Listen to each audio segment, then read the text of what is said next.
Hi friends, welcome to my channel చిన్నారి కథలు. Friends, అందరూ ఎలా ఉన్నారు? బాగున్నారా? ఫ్రెండ్స్, ఈరోజు మన ఛానల్లో చెప్పుకుందాం 1000 వరహాల మూట. చంపానగరంలో దొంగతనాలు ఎక్కువయ్యాయి. కొత్వాలు ధనసేనుడు దొంగలతో చేతులు కలవడం వల్ల ఫిర్యాదులు రాజుకు చేరడం లేదని పుకారు పుట్టింది. ఆ పుకారులోని నిజాలు తెలుసుకునేందుకు రాజు మారువేషం వేసుకొని రాత్రిపూట నగర సంచారం చేస్తూ ఒక సత్రంలో బస చేశాడు. నీ దగ్గర డబ్బు ఏమైనా ఉంటే నా దగ్గర దాచుకో, క్షేమంగా ఉంటుంది. నగరంలో దొంగల భయం జాస్తిగా ఉన్నది కాబట్టి హెచ్చరిస్తున్నాను అన్నాడు సత్రం యజమాని రాజుతో. నా వద్ద కాసుల మూట ఉన్నది, అందులో 1000 వరహాలు ఉన్నాయి. కానీ ఆ మూటను నా దగ్గరే ఉంచుకుంటాను. ఏ దొంగ నన్ను దోచుకోలేడు అని రాజు నిర్భయంగా చెప్పి తనకిచ్చిన గదిలోకి వెళ్ళిపోయాడు. ఈ మాటలు బాటసారిగా నటిస్తున్న ఒక దొంగ విన్నాడు. వాడు రాత్రికి రాత్రి రాజుగదిలో ప్రవేశించి ఆయన వద్ద ఉన్న వరహాల మూటను దొంగిలించి వెళ్ళిపోయాడు. తెల్లవారుజామునే నిద్రలేచిన రాజు విషయం గ్రహించి సత్రం యజమాని వద్దకు వెళ్ళి, నా వరహాల మూట పోయింది. నేను ఇప్పుడు అవసరమైన పని మీద బయటికి వెళుతున్నాను. రాత్రికి తిరిగి వస్తాను. ఈలోగా 1000 వరహాలున్న నా మూట దొంగలించబడిందని నీవు కొత్వాలికి ఫిర్యాదు చేయి. నా మూట దొరికితే తగిన బహుమతి ఇచ్చి సత్కరిస్తాను అన్నాడు. అందుకు సత్రం యజమాని, ఈ దేశపు రాజు మంచివాడు, సమర్థుడు, కానీ కొత్వాలు దుష్టుడు. అందువల్లనే సత్రంలో బాటసారులను దొంగలు దోచుకున్నా నేనేమీ చేయలేకపోతున్నాను. నిన్ను నేను ముందుగా హెచ్చరించిన కారణం కూడా అదే. బాటసారుల ధనాన్ని దాచుకునేందుకు ఆ వద్ద భద్రతా దళం ఉన్నది. ఏ దొంగ ఆ దళం జోలికి రాడు. కానీ బాటసారులు దోచుకోకుండా ఆపడం నా వల్ల కాదు.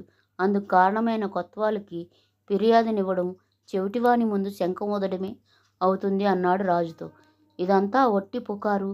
నాకు కొత్వాల మీద కూడా నమ్మకం ఉంది. నీవు నేను చెప్పినట్టు చెయ్యి అని రాజు వెళ్ళిపోయాడు. మళ్ళీ రాత్రికి రాజు మారువేషంలో సత్రం చేరుకునేసరికి సత్రం యజమాని నవ్వుతూ, నేను కొత్వాలకు ఫిర్యాదు చేశాను, కానీ ఫలితమేమీ ఉండదు అన్నాడు.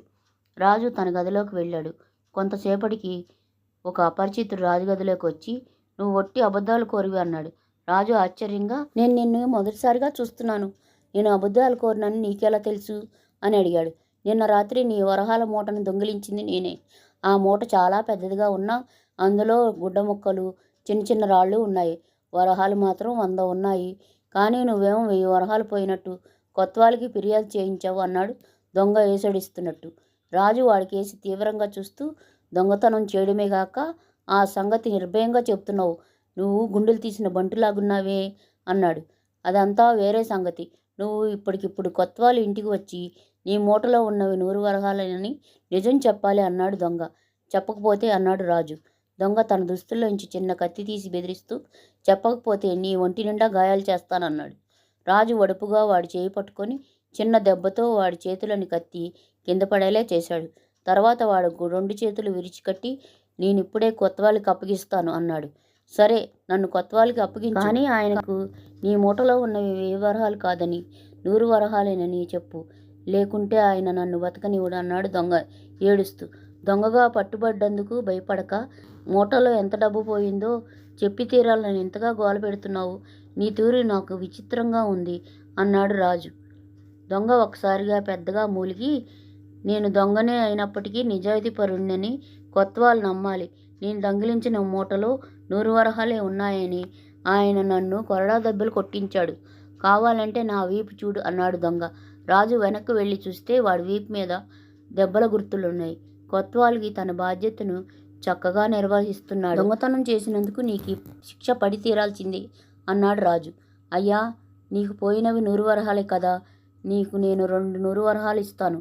కొత్వాల్కి నిజం చెప్పు. నా నిజాయితీని ఆయన నమ్ముకుంటే నాకు బ్రతికే భారమైపోతుంది అన్నాడు దొంగ. ఇది మరీ ఇంత ఆశ్చర్యంగా తోచి రాజు దొంగను నిలదీస్తే, వాడు దొంగతనం చేయగానే కొత్వాలు వద్దకు వెళ్ళి మూటలో 100 వరహాలున్నాయని చెప్పి సగం వాటా ఆయనకు 50 వరహాలు ఇచ్చినట్టు చెప్పాడు. కానీ ఆ తర్వాత సత్రం యజమాని చేసిన ఫిర్యాదులో పోయినవి 1000 వరహాలు, తన వాటా మిగిలిన 450 వరహాల కోసం కొత్వాలు వాడిని బాగా హింసించాడు.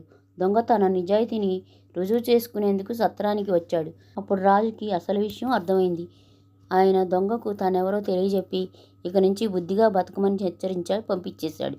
ఆ తర్వాత ఆయన రాజభటులను పంపి కొత్వాల్ని బంధించేయించాడు. ఇదేమిటి మహారాజా అంటూ గోలపెట్టిన కొత్వాల్తో నువ్వు దొంగల నుంచి నిజాయితీని ఆశిస్తున్నావు, అయితే నీలో మాత్రం నిజాయితీ. కొంతకాలం పాటు కారాగారంలో దొంగల మధ్య గడుపుతూ వాళ్ళ నుంచి నిజాయితీ నేర్చుకో అన్నాడు రాజు. ఆ తర్వాత చంపానగరంలో దొంగతనాలు ఆగిపోయాయి. కథ కంచికి మనం ఇంటికి. ఫ్రెండ్స్, కథ నచ్చిందా? నచ్చితే ప్లీజ్ లైక్ చేయండి ఫ్రెండ్స్. ఈ కథ ఎలా ఉందో ఒక కమెంట్ చేయండి. మీరు ఏ ఊరు వారు కూడా ఒక కమెంట్ చేయండి ఫ్రెండ్స్. మాకు కొంచెం బూస్టింగ్ ఇచ్చినట్టు ఉంటుంది.